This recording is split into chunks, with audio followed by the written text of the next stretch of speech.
Malawi and boy.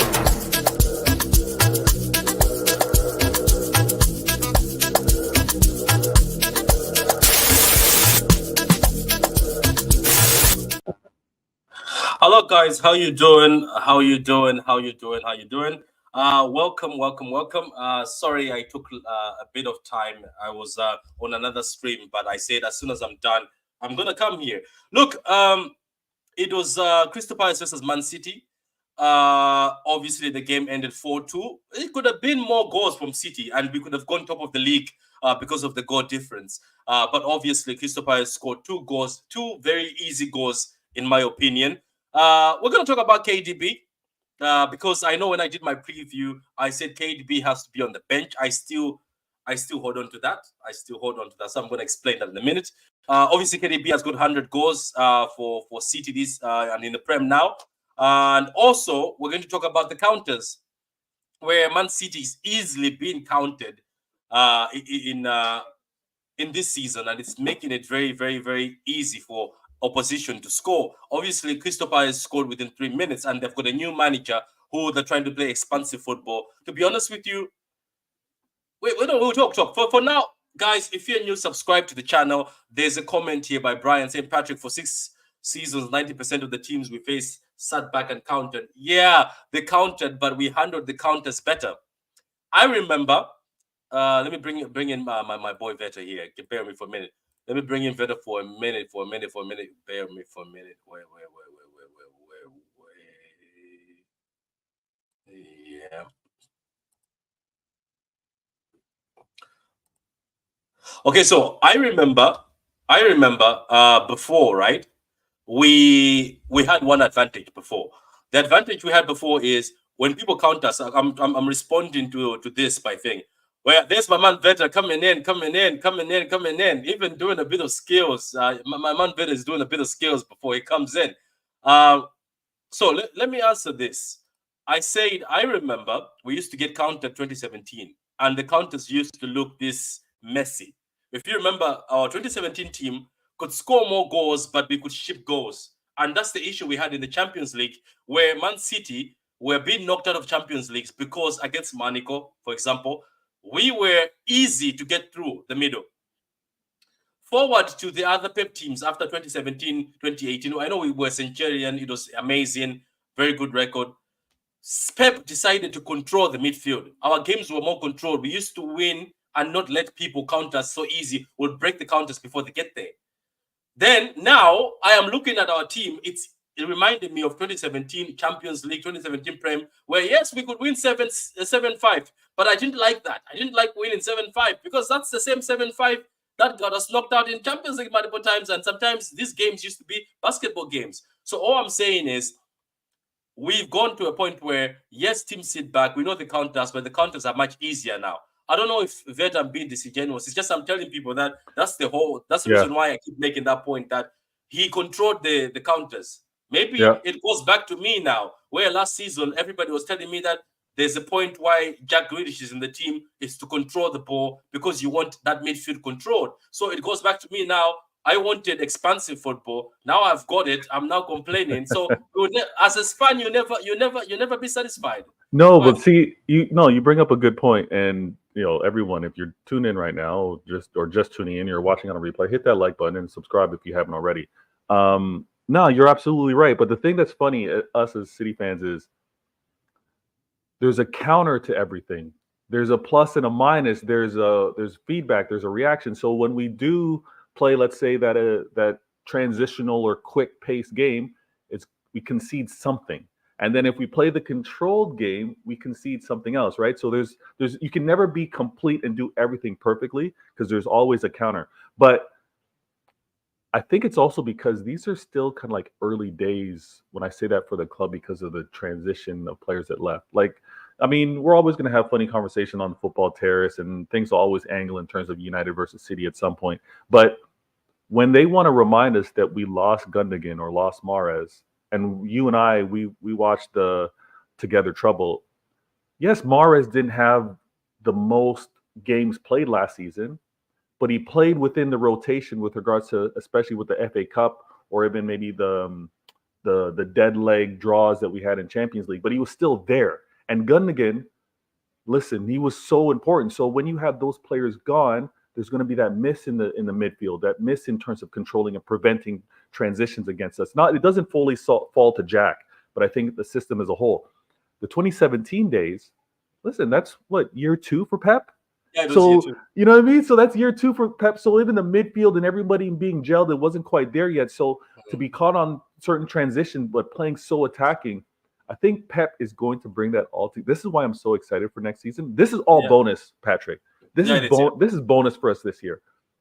I think next season, it's probably going to be what you get. It's that transition, and it's going to be that control, and we move from there. But listen, this game was so key. Yeah, I love what I saw from everybody. Oscar Bob, Rico Lewis, if Holland, Alvarez. I know we're still kind of like, why is Pep doing this?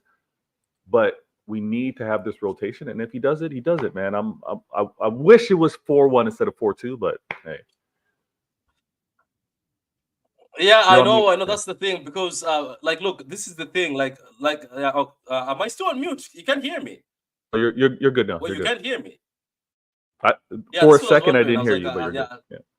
Yeah. But this is what I keep saying, that it's football fans. This is what it is. We will pick up certain things, nitpick certain things. It's just that I knew from the beginning that we're going to concede with this lineup. We know, as City fans, we have to get used by now. This lineup will make me concede within a few seconds if the other team is clinical, which happened. As I said, there was chances for Crystal Palace, and there's a Crystal Palace fan who wrote it, and he's one of my friends, and he's very good. He has got a Crystal Palace channel. He said, if we were very good at finishing, this manager we have, the new one, is actually helping us create chances. The way we are attacking is actually great. Eze was actually nice, even though he was hooked out. I think Eze and Olise will go to other teams. So no hate towards Crystal Palace, but I'm pretty sure Eze and Olise, I think, are capable of playing the top 6 teams. It's just Rodri, when we go with De Bruyne, because De Bruyne, right? There was a De Bruyne who used to be defensive. Remember? There was one De Bruyne who used to track back a lot. He would run and still run. But I'm not looking for a 34-year-old, 33-year-old De Bruyne to start doing that after he's got an injury. Yeah. Alvarez, he will run, but I've noticed that my friend Carl once said, big up to Carl, he was in Manchester, and I'm pretty sure right now he's resting up. He told me that Alvarez lacks a first touch, and I was arguing with him. He does actually lack a first touch, and his first touch is not a midfielder's first touch. Because don't get me wrong, Alvarez through on goal, he'll do the first touch as a striker where he touches it a bit. His first touch is for him to be able to release a shot, not necessarily. In midfield. In midfield, you need midfielders know I have to hold my body like this. See Kovacic, he holds his body. If he gives me a bit of a nudge, I'll fall. But if not, I'll hold the ball. David Silva, the way Gundogan would wait for you and then roll you like this. Those are midfielders. That's why I'm saying there's a difference of player profile. That's why I knew that maybe Pep looked at this game and he's like, I'm going to put Alvarez, KDB. Crystal Palace will sit back. They will sit so back, they won't have a threat. But that threat is dangerous because Crystal Palace does this to us all the time. Somehow, they have players who are nice on the ball. What I mean, like they know how to just pick these passes. And the issue with Crystal Palace is, unlike other teams, today they were bad, but sometimes they finish. They have finishers who can still finish, Patrick, past seasons, and I'm so glad, I've always rated him, but Zaha being gone, I was like, thank you. Because when there's Zaha, oh my, like I could only imagine what he would have done today. But Zaha, Olise, Eze, listen, when they were in their flow, they're dangerous. And that first goal, man, I'm not killing Ortega, because for how he was being run down on, and again, that was pinpoint accurate. It hit that post and went in. But it's like just being dialed in, because if we have any slip of the ball in midfield on their half, they're just going to try to loop it and give their striker a chance to run onto it. So I think they just hit us with like a perfect counter.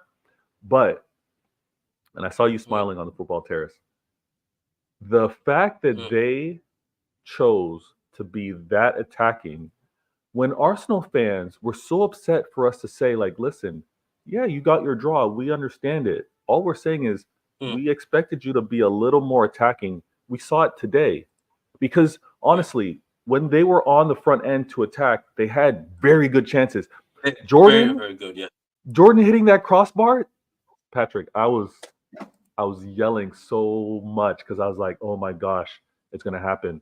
But now when they concede goals in the and we're pressuring them in the final 18, I don't want to hear any Arsenal fan criticize the final score in terms of a 4-2. Yeah. Because if they're Yeah. conceding goals and we're in their 18-yard box, that's not them being open and expansive. That's actually us just being Yeah. clinical or getting the shot off, right? KDB's shot, that's in the Yeah. 18-yard box. That's a perfect angle. It's not because Crystal Palace let themselves open. The only point, and again, play how you want to play Arsenal. Arteta set up however you want. But I think they missed the chance to really attack us and get 3 points versus one. Yeah, they did. Let's be honest. It's just that people will never like even Arsenal fans won't agree to it, and nobody really wanted. But let's talk about this man, Jack Grealish, because I have been putting pressure on this man for so long. Yeah. But during this game, a lot of people were writing things, and then I sat down and say he was really impressive today, Veta. Like if you watched him, um, it's him who created, I think, 3 or 4 of the chances that we Yeah. scored today. But it's the way he played. He was unplayable. At first, let's be honest, in the first minutes of the game, Jack was pocketed by the Crystal Palace guy. The guy was, I think, getting into him because I think Josko and Jack was not working. And obviously, we'll talk about Akanji walking on. But when Akanji came on, Akanji was more stable, showing him support. Jack became unplayable. And he's the guy, believe it or not, as much as KDB gets the flowers today, I think Jack deserves all the flowers and the applause because I think Jack took the game by the scruff of the neck.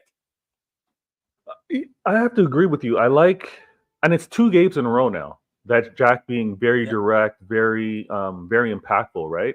And he knows it's just he knows when he's got a defender on the ropes. Like he knows how to angle his body, how to keep that ball so close to foot, and have that defender guessing, or that second defender comes into help. But I'm surprised he didn't get credited for the KDB assist because I thought he had given it to KDB and KDB got into position to score. But maybe I don't know. I don't know why that didn't register. But he he deserves to have similar criticism to what Doku gets in the sense of calm down, Jack, when you want to shoot. I believe he delivers a better ball in terms of like trying to get the assist, getting others involved. Doku's learning that. But when it's between both players on that left-hand side, calm the heck down. Because Jack got into position and it's like he just shot it as opposed to placing it. That's the one thing that many, and I think Gunnalorian's one of them. He's like, Jack, I just need a little more, man. I want you to be a scoring threat. I see what you do in terms of the build-up, but I need a little more in terms of scoring. He had a great game, and you were right to point it out and say that he was maybe an unsung hero in this game. Yeah, that is true. And to be honest with you, as I said, the only thing we had is and that's what I can say. Like, I don't want to hate on Julian Alvarez. He did look a bit lost sometimes in this game. He did look like lost, and it's not his fault because he's been asked to play into that midfield role. But okay, before we move away from Jack, I'll talk about anybody else. What about Rico Lewis? Because I said, and I admitted during this preview, I thought, oh, according to me, I was like, Lewis, he's not ready. He's not ready to play the senior football. But he's proving me wrong, and I have to just swallow my pride and say Lewis is proving me wrong. He looks like he's ready to play as a senior.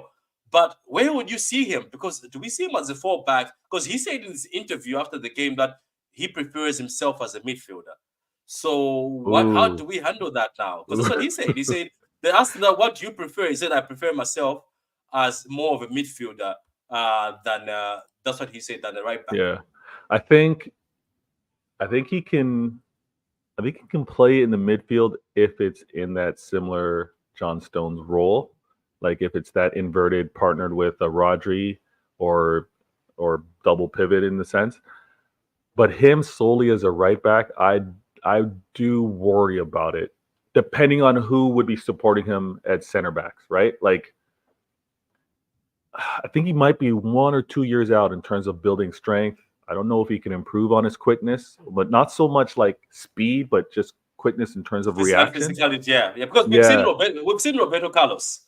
We have short guy, Yeah, You know what I mean? So we have exactly. seen Roberto Carlos. That's what somebody told me. He's like, Patrick, I'm not saying but I was like, I think the kid is talented, but I think he can actually get used by being thrown away. He can Yeah, get used to physicality because we have seen people like Roberto Carlos. We've seen people like Lamptey, remember, play yeah, fullback. yeah, While Chelsea thought Lamptey was too small to play yeah. fullback.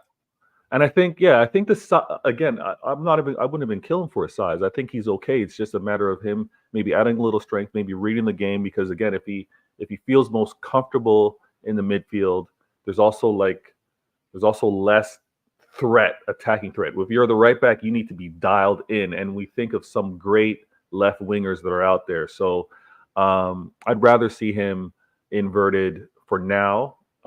Who's going to be Walker's replacement when that time comes? Who knows? But if it's a Kanji playing right back for this season and Rico maybe going into that role when the Stones is maybe dropped or unavailable, I wouldn't be stressing. I wouldn't be stressing like I might have or have early in the season. I think he's earned it.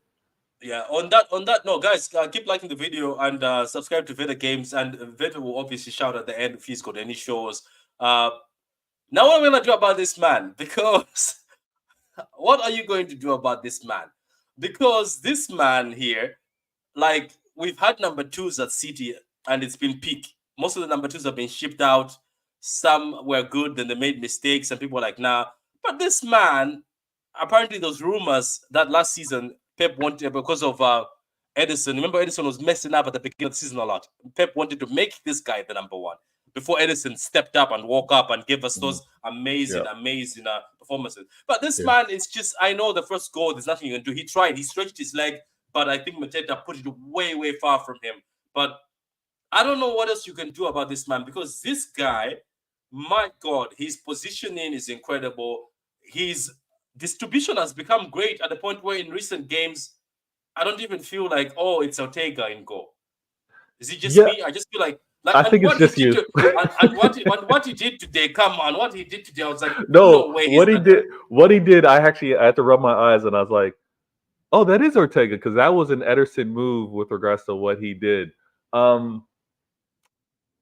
Usually, our second keepers leave because they're falling off or they're not quite at the level. I think this is going to be an instance where this is going to be an instance where we're going to lose this player because he's that good.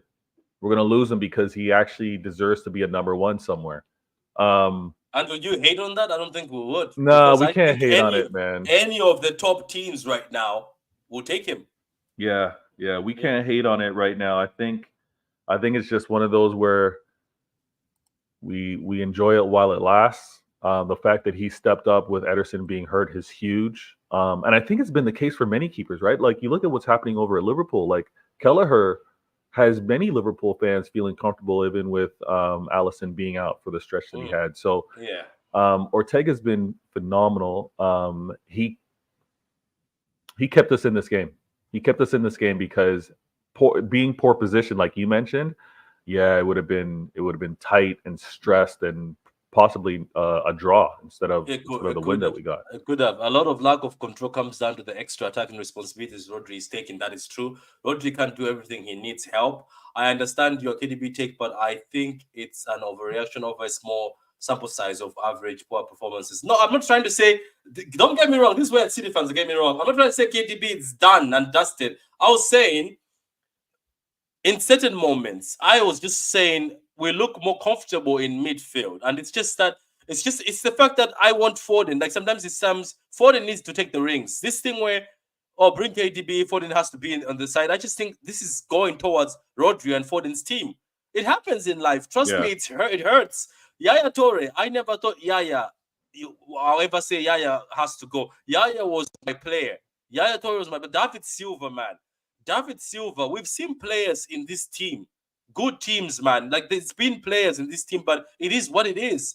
It is what it is. Let me go back another comment. Rico Ruiz, best game attacking wise. Yeah, it's been good. Yeah, I think Pep likes the way Alvarez works quick to the ball, works quick to get the ball back high up the pitch.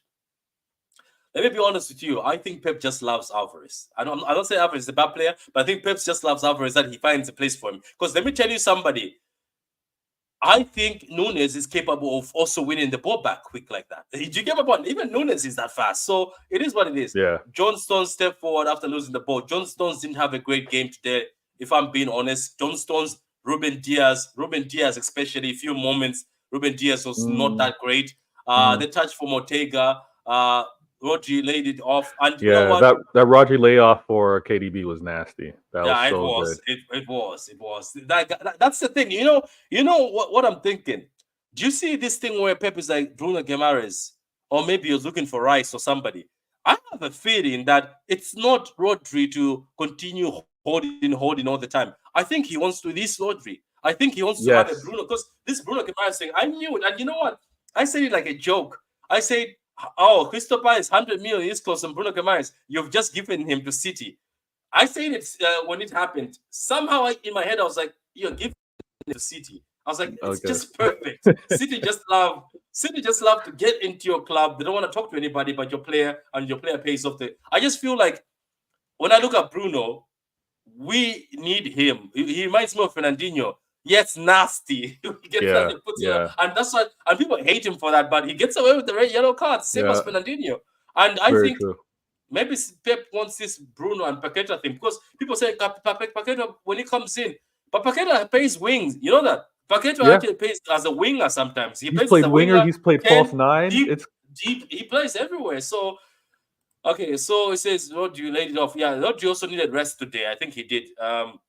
It says Rico. yeah. I like the timing of when Rodri got subbed off. By the way, I think Yeah, he Pep did it. managed the players really well today You because we got see, a big week.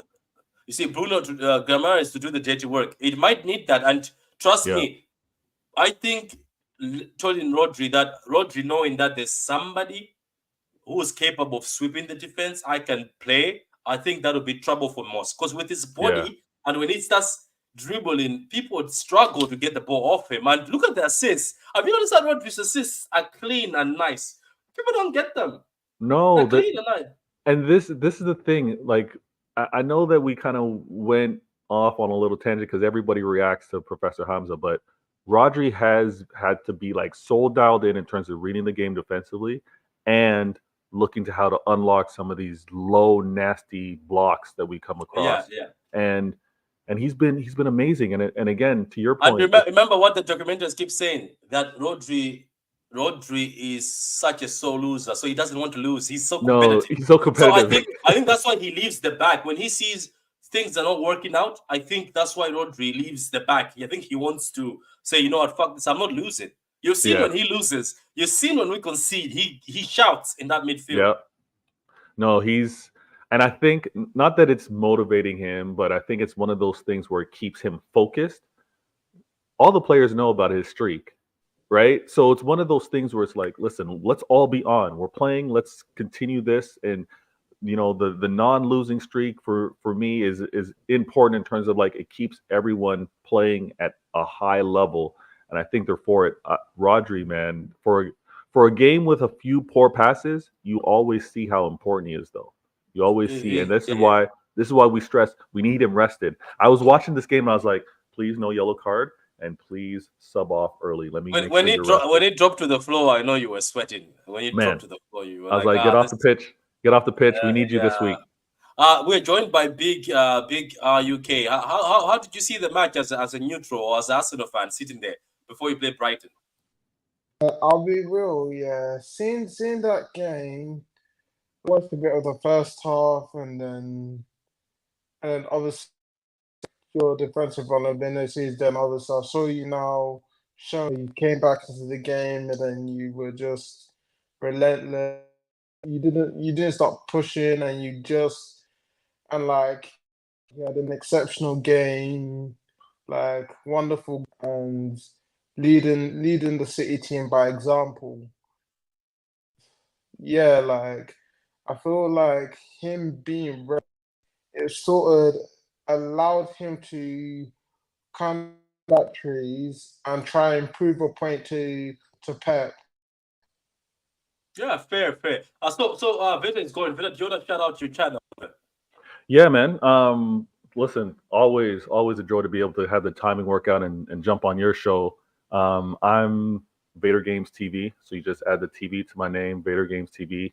Tune in. I'm gonna do a show later on in the week, probably in the middle of Champions League. But the last show, if you can go back, check out the last show. This is what I actually covered in my last show. All the topics are right there on the screen. Go and check it out. Help me get to 500 subs. Humbly growing the channel. And yeah, man, I'm always a pleasure being on. Thanks for having me. No, big up, man. Big up. The guys, go subscribe to Better Games. Big up, big up. This is a good question. It says, do you think Rodri should be a good one? That's what I'm trying to say. That I think that's why Pep keeps looking at Bruno Guimaraes. I think if you think of a midfielder who can do like the Gundogan work, it's actually Rodri, because Rodri somehow can attack and he's very slick on the ball and can still score clutch goals. So I think I would say if you bring in Bruno Guimaraes as Pep wants, and as I said, Man City level is close. He's close in that. Paqueta is close. That's our specialist. Bring him and then let Rodri cook. I think Rico is the same. Okay, I think Rico is in the same position as Zinchenko in when he is good enough to start some games, but in the squad, but not good enough to start consistently or displace anybody. You're right. You might be right. Start or take off the rest of the season. Yeah, I saw Edison on the bench. We'll see against Madrid. Let Rodri detect and create forward, go forward, and have Bruno to do the dirty work chasing. That would be good. Bruno, give me variety vibes, such a baller. Yeah, just variety. He's more of like a tackler. Yeah, he is. I think that's what we also need sometimes. I think in this team, that's what I'm saying. If we had somebody who has to do the nasty work, I know people say, "Oh, Bruno Guimaraes is nasty." Fernandinho is nasty. You need a nasty guy sometimes in a team, and let people like Rodri shine. You know what I mean? Let him also shine, because what's happening in our team, Big, is when there is no Gundogan or there's no Kovacic next to Rodri, or a midfielder who's also defensive minded, or Bernardo Silva, Rodri sometimes looks at the game and say, I can create, so he goes in front, isn't it? And leaves the gap. And no matter how good Rodri is, these people are humans. That's the reason why Jorginho was brought in to play next to Rice. That's why Partey played next to Xhaka. You always need this Xhaka Jorginho guy. You know that, right? In football, you need the Xhakas, the Jorginhos, the Gundogans. Yeah. You need these players. So I say Rodri can still play that role also. So that's why I'm saying maybe that's why Pep is looking at Bruno Guimaraes to say, Rodri, when I say we're in trouble sometimes, Bruno, you stay back. Rodri, you go on the attack. That's how most football teams play these days. Yeah. They can say it's just better, Marvin, in some ways, but okay. Yeah, go ahead. Go ahead. Yeah, so now that obviously, do you feel that City, based on obviously today, do you think like you actually made so many changes to show that you're prioritizing the Champions League more than at this No, stage I think it's at this I think of the season? I think it's just rotation, but also it's just rotation because first of all, these two guys are rested, De Bruyne and KDB, that have been rested in a few games. So I think he wanted them to warm up in this game, warm up for the Champions League, get ready. It's good to see De Bruyne scoring and assisting, and it's good to see Haaland also getting into full gear. It's also good to see Grealish. So you're right. It was also for the Champions League, but we've rotated, and I think we've rotated the right way. John Stones didn't have his best game, as I say. But let's talk about De Bruyne. This guy was incredible today, and I know a lot of people say I said he has to hold the bench. I still thought he has to hold the bench. I just feel, as much as we have sentiment, I just felt that maybe it's time for Foden to start cooking as the midfielder he is. But also, the reason why I was saying De Bruyne might hold the bench is because in this midfield, we're easily getting outrun when we go full-on attack and leaving Rodri around when Kovacic is not there, because that's the reason why Gundogan was important. But anyway, let me just say, KDB still showed most people that, oh, I'm still here. I can still take charge of this City team. I can still score. But I'm just saying it wouldn't be bad for KDB to be an impact sub. It wouldn't, because players like KDB are very good at reading the game. Midfielders are very good at reading the game. And if people are still sitting back and we're struggling, he comes off the bench. He would help us unlock and score. So look, at the end of the day, it is what it is. I said bench for him against Crystal Palace. I even wanted Haaland on the bench against Crystal Palace, but they prayed. But it doesn't change my opinion of what I was speaking about earlier on. I know a lot of people are very emotional, very sentimental. It's the same thing. David Silva reached a point in time where sometimes, yes, he had to just play less games. You have to also look after KDB. Today, it's good that he came on, looked sharp, is ready for Madrid. But let's not say that he can play every single game. As I said, I think that midfield, when we are playing most games regularly, has to belong to Phil Foden and Kovacic and Rodri holding in that midfield. But anyway, let me just ask Big UK as an Arsenal fan, what are your thoughts and honest opinions on KDB as an all-timer midfield in the Prem? Wait, you're breaking up. I was like, what are your thoughts on KDB being one of the great midfielders in the Premier League? Like he's amongst one of the greats, considering the amount of impact like at Man City over this longevity. Like it's amazing. Like the amount of times he's made moments, especially when you've not been at your best, when scoring, whatever. Like he's amongst the, if I'm being real. He is amongst the best. Okay, let me see. Pat, can Perinia come to City instead of? I don't know, man. Perinia, I get it, but I think Bruno would be better because Bruno is better on the ball than Perinia. Perinia is more muscle.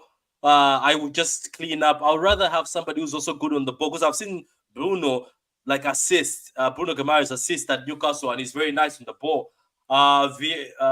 Varela is an option for the ball winning 6. Yeah, you're right. And Rodri has to take yellows because there's no cover. That is true. If you get Bruno and move Rodri up, wouldn't it make more sense for KDB to start more than Ford in that position? It would. That's why I'm saying things change with the profile, Marvin. This team can change because of profile. At the end of the day, if Rodri becomes Gundogan, KDB can still play. That's why KDB played. It was Gundo, Rodri, KDB. It worked. But I'm just saying, Foden, don't sleep on Foden. I think this thing where we have to always put Foden in the wing because of KDB, it's going towards its end. KDB will always be KDB, but I'm saying Foden has to take the rings. But anyway, thank you guys. Thank you very much, Big RUK. I hope you enjoy your game, man. What time is your game? 5:30 kickoff. What time is the Brighton game, man? Yeah, so like it actually starts at 5:30. But thank you very much, guys. 5 o'clock they'll do the build up. Oh, good, grand, yeah. Anyway, thank you very much, guys. Appreciate it. If you haven't subscribed yet, subscribe and like the vid. If you're on Twitter, just retweet and like the link. But guys, enjoy your Saturday. I've enjoyed my Saturday. It was a 4-2 win by Man City against Crystal Palace away. Crystal Palace has always been one of the teams that always end up doing something against us. It's a matter of timing, I guess, when the balance shifts from KDB to Foden. That is true. I don't get away from it. And you know what? Big up to Jack Grealish. As I said, big up to him. Big up to Rico Lewis. Ruben Diaz had a bad game. John Stones had a bad game, but we move. Ortega, big up to you. KDB, big up to you. Haaland, it was an okay game for him. Big up to Haaland for scoring anyway. It's good that he scored before Madrid game. It is what it is, man. Now let's just watch Brighton away versus Arsenal. I expect Arsenal to slap them. Let's watch United versus Liverpool. I expect to slap them. It's going to be an interesting title race. That's what we love. I'll see you guys on Spaces. Big up.